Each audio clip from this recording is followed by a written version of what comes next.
Guys, this is Powerhouse Exotics back today with another video. Today I'm going to be showing you a tour of all my tanks, which contain, several different species of lizards and, amphibians and fish. So without further ado, let's get into it. First tank, this is my 18 by 18 by 24 Exoterra. Houses my green anole, which is my first pet reptile. He's probably about 3 or 4 years old. He's hiding back there somewhere behind the plants. He's got a UVB and a basking light in there. Got very heavily planted. It's fake plants, but yeah, I do plan to turn this tank into bioactive within the next few weeks. Whenever the next expo comes around, and I can buy any supplies I need, any plants or anything. So yeah, but for now it works. He's happy in there. As you can see, I just misted it down. Which is why he's bunkering down. He does not like it when I mist the tank down. Usually he's up and about. He likes to hang up on here on this piece of bamboo and bask. Sometimes he'll go to this piece of bamboo and bask. And whenever I turn the lights out, he runs right back into his little home inside of here, and he goes to sleep. There's a cricket in there, yes, because that's what I've been feeding him. A little word of advice for these guys. Very easy to care for animal. Not super good for handling. They eat a wide variety of crickets. Insects. Sorry, my bad. But personally, mine's only ever taken an interest in dubia roaches and crickets. Most people say theirs do enjoy superworms, mealworms, and some people feed there's earthworms like night crawlers and stuff. But personally, mine has only ever eaten crickets and dubias.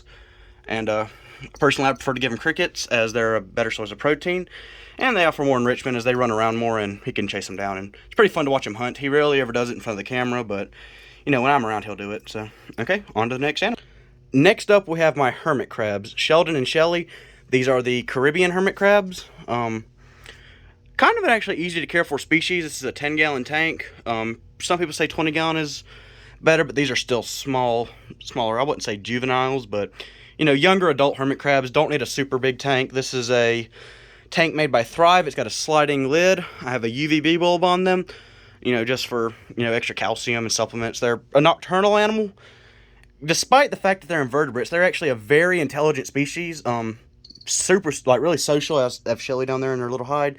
Sheldon's over there made himself a burrow. But they can actually die of, depression and sadness if you don't give them the right, interaction with their own species. They need 2 water bowls. One's a salt water. One is a freshwater bowl. Enough where they need a deep enough bowl to where they can submerge themselves and give themselves a nice soak whenever they need. I have some bamboo for them to climb on. Fake plastic plants. I've never really seen anyone do live plants with these guys, as they are quite destructive. They have tunnels back there they've dug. I feed them commercial hermit crab food and fish flakes, along with fresh fruits and vegetables whenever I can, whenever they'll eat it. Usually mine really have never taken an interest in it, but I still offer it to them every few days just in case they change their mind. On to the Okay, so for the next part of this video, we're going to be covering my fish shelf. As you can see, I quite like keeping fish. Every species or every animal on the shelf is a common betta fish, or also known as a Siamese fighting fish, or betta splendens if you prefer scientific names. First up, we have a 5.5 gallon. I forgot what company this tank is made by, but it's probably one of my favorite styles of tanks. I have 2 of them. This is my I'd call him, he's a peachy color, a peach color veil tail male named Tony. He has a large water sprite in there, a Mermino moss ball, which is starting to go through like a die-out phase, but mine have done that in the past where they start to die off and come back. As you can see, veil tails rarely ever have a perfect-looking tail. They usually get it torn, or sometimes they nip at it if they get bored. He used to be in a smaller tank, so I'm assuming he bit it out of boredom. And it has a little name tag right there. All my tanks used to have name tags, but he has a small filter on there. And you might be thinking, when I show you my other tanks, you'll be saying, why isn't there a filter running? I turned it off for the video, as the moving water can mess with the camera, and the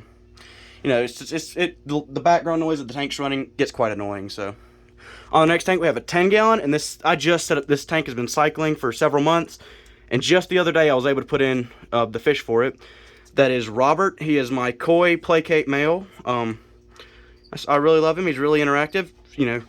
Personally, I think over the longfins, the difference between longfins and placates need a much larger tank. They are super active. A lot more personality to them as well. This tank needs to be decorated better. It's got a single soak plant in there, some biomedia, a rock that I added to help cycle the tank, and that is a ice cube tray that's behind the tank. I don't know why it's there. But, yeah, this tank, I might update this tank whenever I added more live plants to it or more silk plants, and it needs a new light to it because the light bulb, this is an older tank, the light bulb went out. Sadly, I have 3 tanks that need new lights for them, so I ordered them all the other day. They should be here in about a week, and, yeah, moving down, we have my Topfin 3.5, I guess you'd call it a semicircle tank, for my twin-tail half-moon betta. His name is Murica, because he used to be red, white, and blue. Now he's kind of a silver, or a red, white, a red, silver, and blue. But his name's Murica, like the American flag. A little bit of shredded fins that happened from when he used to have some sharper rocks. I have an Amazon sword, some Anubias back there, which needs to be taken out. That Anubias usually is very hardy plant, recommend it to beginners, but I guess the Amazon sword outcompeted that one. We have some algae on the tank, but I'll deal with that whenever the water change day comes. A big pile of rocks he can go in and out of.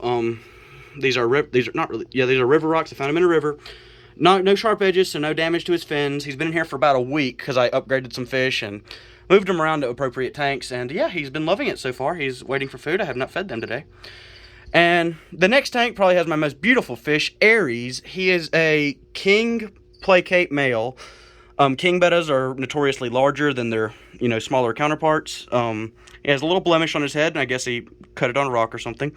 But he's also, I believe that pattern and coloration is called marbling, or a marbled king placate betta. I believe that's what that color is called, but he is absolutely stunning. He has white, purple, kind of a light blue tone, some peachy tones. When the light's on, he turns red. That is a light that went out. I guess it fell in the tank the other day and kind of just don't work anymore. I'm going to have to get a new one and mount it appropriately to where it will stick to the top.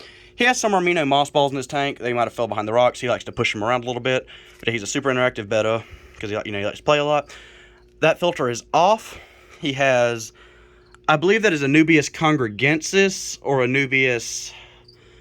I have another species of Anubias that I forgot. I have 3 species of Anubias in my tanks: Anubias congregensis, Anubias nanopetite, and I forgot what that one is called.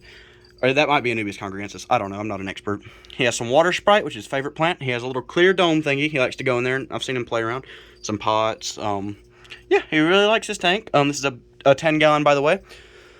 On to the next shelf. Like I said, I really like this tank. This is my second one of the 5.5 gallon. Forgot what company it's made by. And it's going to look very blurry because there's lots of algae on the tank. I'm going to clean it out whenever the time comes. But yeah, I had a bit of problem with algae because I went out for vacation not too long ago and I left the lights, or the caretaker left the lights on, and yeah, the algae went over control. But he does have a really nice Java fern. I believe that is the window. He has a little fake saber-toothed cats going there. This is another tank where I had the filter turned off because the filter is quite loud. I forgot what that is called, but it's a little tank decoration. I found that at the Dollar Tree. I have a few of those in my tanks. I really like them. They're really cool looking. And this is Olaf. He is a male Opal betta. Yes, Opal, not a platinum and Opal. They kind of look similar, but they're a different, variety. As you can see, he has some torn fins. That's common with larger males. They'll tear their fins when it helps them. They'll tear their fins because their fins are so heavy that sometimes they struggle to swim. So sometimes you'll see them nip at their fins and tear little bits away because, yeah, he used to kind of sink a little bit, but that was because the fins were weighing down, and now he's happy and healthy, and, he did it to himself, so, okay. On to the next tank. This is my oldest betta, Ricardo. He is laying behind his rocks back there. He is very old. He's about 3 years old. I doubt I'll have him for much longer. He's, starting to become lazy, lay down. He eats a little bit. He has a leaf hammock he can lay on, some rocks, and that's a Java fern windowlove, the brown one that died on me for some reason. Some more Anubias. Oh, there he's coming out. Ricardo. He is a veil-tail male. My first ever betta. As you can see, he's struggling to swim quite a bit. He's hungry. Yeah, I doubt he'll make it much longer, and I will be very heartbroken when it happens, but I doubt I might have to put him down. I don't want to get into that right now because I don't want to get sad. So, anyways, he's got a fake little root plant back there. Some Anubias nanopetite. Probably the best thriving Anubias I've ever had. And yeah, it's a little 5-gallon. I believe this is made by, forgot what the company is. Tetra, okay. But yeah. So, any of you ask, what's wrong with that fish? He's extremely old, and I doubt he makes it much longer, unfortunately, but it is the way animal keeping goes. And, you know, whenever he dies, I'll get another betta that looks like him. That is Ricardo, by the way. I don't know if I said his name. And yeah, down below, we have this other tank. I believe it is by Topfin. And what's unique about this tank, it is a 3.5. It's a 3.5 gallon, I believe. The back portion, the back of the tank is where the light is, and it is supporting this Bacopa plant quite well. These plants were tiny when I purchased them, and they've grown quite a bit. One issue with this tank, I will say, with that background light is the algae grows, you know, where the light directs it to. So algae grows on the side of the tank and on the back of it a lot more than it would with a tank with light up top. And it makes the tank look kind of gross, but it doesn't affect the fish or anything. Okay, I'm going to have to cover a controversial topic real quick. Any tank under 5 gallons, people like to say it's abusive or they like much more space, and I can agree with that to an extent. Personally, any long-fin male fish, I believe, can survive in a 2.5 or above tank. I believe placates and, you know, placate fish, which are short fins, and female bettas, which also have short fins, belong in a 5 gallon and above because they are much more active, you know, when compared to the long fin males, which tire out quite easily. So, but, you know, if I ever have a male in a long fin male in a smaller tank and he acts like he is stressed out or he does not like it, I will upgrade him, as that is, you know, I have the animal's best interest in mind. That is what happened with Tony up there, actually. The first fish tank we covered today. So yeah, this is Firework. He is my crown tail male betta. Super interactive. I really love this fish. I got him about a year ago. Not quite a year ago. It's been a little bit less. I got him in October of 2020. Really love this fish. He'll probably get an upgrade before long. Yeah, like I said, Ricardo, like I said, he will not last much longer. He's old. When his 5 gallon is empty, this guy is getting the next upgrade, okay? So he'll have his 5 gallon whenever Ricardo passes. But yeah, he's thriving in this tank. He's really interactive and fun. We have some water stains on the tank, which I hate when they happen. It makes the tanks look disgusting, but I'll clean it out whenever water change day comes. So yeah, I really should have prepared this video now that I think about it. On to the next tank, we have Jasper. I take his little name tag. My sister used to put name tags on the tanks because she thought it was cool. He's actually a rescue betta, rescue. I bought him from the store, which some people argue is not true rescuing. But, you know, as you can see, his tail fin is quite shredded and torn. I believe he had fin rot when I got him. I treated him for it. He's doing much better. His tail fins have begun to begun to grow back. And yeah, he's super happy in this little 2.5 gallon by, forgot the name of the company again. Should have done more research before I done this video. But anyways, yeah. For now, this is kind of a hospital tank for him. He's got another one of the little decoration I talked about earlier. Some Anubias Nana Petite and some Bacopa, which is beginning to die back. But every time I have Bacopa, it dies back. And then around the winter time, for some reason, it begins to, you know, become healthier and grow back. I don't know why that is. I'll have to look into it. But, you know, I've ordered some new fertilizer. I'm going to test out and see if it works out for him. But yeah, he will be getting an upgrade whenever his fins fully heal back and he is, you know, living his best life. Yeah, I really like him. Yeah, on to the next tanks below. These two tanks are unique. Another tank that needs a light, like I said. You know, I was just saying it needs a light because the other one broke on me. But this is Steve. He is I believe called an Opal betta. Oh, not an Opal, a black orchid betta. Really cool looking, super beautiful fish, absolutely gorgeous. He competes with Aries for most beautiful fish. He is, you know, black and blue. Really thought he was cool looking. And him Steve, he's a younger betta, as you can see, he's a little bit smaller. And yeah, but as I was saying, what's unique about these two tanks right here is they're automatically, you know, water changing. I just push this button down. I'm gonna do it with this tank.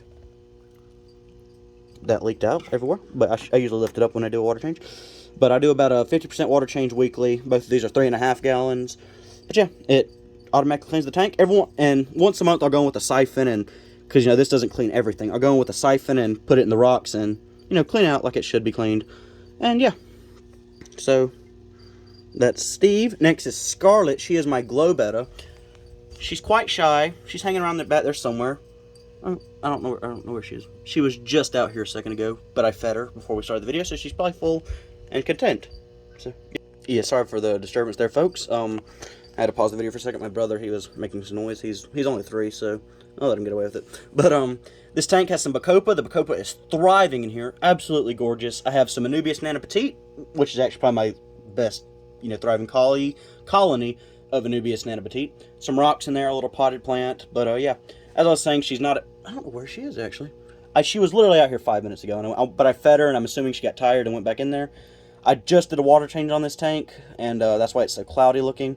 You know, letting the debris settling down. It's a very heavily planted tank, super healthy. I've had it for about a year now, and yeah, that's Scarlet. She's a glow betta. So yeah, I really don't know what to say. Yeah, on to the next. Okay, guys, back before we say it, or you know, before I continue with the video, I will say this tank right here, no fish lives in it. This is a hospital tank that is set up. It's got just little bits of media in there to keep the, you know, keep the beneficial bacteria in there. This is a hospital tank. I repeat, has a sponge filter back there. Everything's shut off right now because it's not in use right now. But yeah, this is where I take fish who are sick and I don't want to treat in their main tank. Yeah, this is where they go. I just took a fish out of, or actually Jasper just left quarantine in this tank. So yeah, that's why there's some bits of food in there he didn't eat. But yeah, by the way, if you're asking what my betta fish eat, they eat commercial pellets and the occasional freeze-dried bloodworms. Bloodworms and brine shrimp. Whenever I can get live bloodworms, I will give it to them, but those are super hard to get in my area. So yeah, back to the next tank like I said earlier. Okay, so this is Bluey. This is a veil-tail male betta. Lots of silk plants, by the way. No plastic plants for bettas. They will tear their fins. But yeah, his filter is off because it makes a lot of noise. And this is a 2.5 gallon tank. He is also another fish who's getting an upgrade. This was a rescue betta, and he came in this, you know, smaller tank. But yeah, I really have a soft spot for veil-tails. They are the most commonly neglected betta fish tail type because they are so cheap and people buy them without doing proper research. And I love him. I don't like the slide on this tank because it gives a purpley hue and smudges on the glass because, I don't know, I put my hands on the glass sometimes. So yeah, this tank looks like a little shark, and it's on my desk, which is an absolute mess. There's dust on top of the tank, but that's just because how I got it. Oh, we'll dust it off again. There you go, guys. I'll dust it off again. But yeah, he's gonna have, actually, right after this video ends, all my tanks are, or all my smaller tanks are getting a water change. So yeah, on to the next tank. Okay, so the next tank is a 15-gallon vertical tank. There's a piece of cricket cardboard in there because I fed him crickets the other day and I couldn't get off the cardboard, so I threw it in there. But this is my American green tree frog, Bert. He's a little bit on the thin side. He's kind of a newer pet. You know, he's been getting up to size. It's always really weird with him because as soon as I feed him, he, you know, bloats up, gets the normal size. But as soon as he poops, he kind of goes down to a smaller size. It's really odd. But yeah, this tank is going to be turned into bioactive before long. Right now, it's just the bare minimum. Eco-earth, you know, rocks, sticks, plants. And I sprayed this tank down literally an hour ago, and it's already bone dry except for the very bottom. So yeah, bioactive will help the humidity stay up for him. So yeah, it's my only issue with this tank right now is also I need a better lid because this is an older rusted lid. But yeah, when I turn this bioactive, the humidity issue will no longer be, or it will no longer be an issue. So yeah, that's Bert. He is my first frog, and I love him because he croaks at night and keeps me awake, and he is adorable. Yeah, I don't handle my amphibians. Some people do. Even with gloves, I don't, because I don't want to risk their skin absorbing any kind of chemicals I might have on my hand or any other thing I might have from other animals. I keep sugar gliders, and I worry that if I get any, they pee on your hand sometimes when you hold them. I don't want to happen to have him absorb any of that. So, on to the next tank, the next and final tank, I might say. I have other tanks scattered throughout my house, but this is just all the tanks in my bedroom. Like and subscribe, guys, if you want to see any of my other animals and tanks that are, you know, scattered throughout my property and house. I have a few other fish tanks. I have some turtles and, you know, all that good stuff. So yeah, like and subscribe if you want to see more. Okay, guys, so this is my last tank, and you might be saying, oh no, that's abusive. Why would you keep a frog in such a small tank? Well, guys, this is his quarantine setup. I have him in the other side of my room for my other reptiles and amphibians. He's next to my fish tanks. He's sitting on a chair in this 8x8x8 Exoterra. Again, I state this is a quarantine setup, not his permanent home. His permanent home will be given to him whenever he's had about 2 months of quarantine. You know, I don't want him to transfer any sicknesses or to any of my other pets. So yeah, he's in the small quarantine cage. He has a bowl of water for crickets to eat. Paper towels for now, because super basic quarantine setup. Yeah, this is Damien. He is my American barking tree frog. Very similar to the American green tree frog, except they're a little bit larger, have spots, like instead of American green tree frogs usually have yellow spots, these guys have darker spots similar to a bullfrog. Yeah, they're a little bit louder. This is a male. Like I said, his name is Damien. One of my newest pet, actually. I love him. So yeah, he'll be getting a 10-gallon bioactive tank whenever it's fully set up. Like I said, I've not been able to get supplies lately due to COVID and quarantine, and it's been kind of hard to get a hold of supplies for, tanks and bioactive setups. So yeah, within the next few weeks, you'll be seeing bioactive builds. I'm actually building a large 4-foot by 3-foot by 3-foot, custom plexiglass tank. I do not know what I'm going to put in it yet, so leave comments down below for what I should put in that. And this has been Powerhouse Exotics. I'll see you in the next video. Please make sure to like and subscribe to see more of my awesome animal collection. Thank you, guys.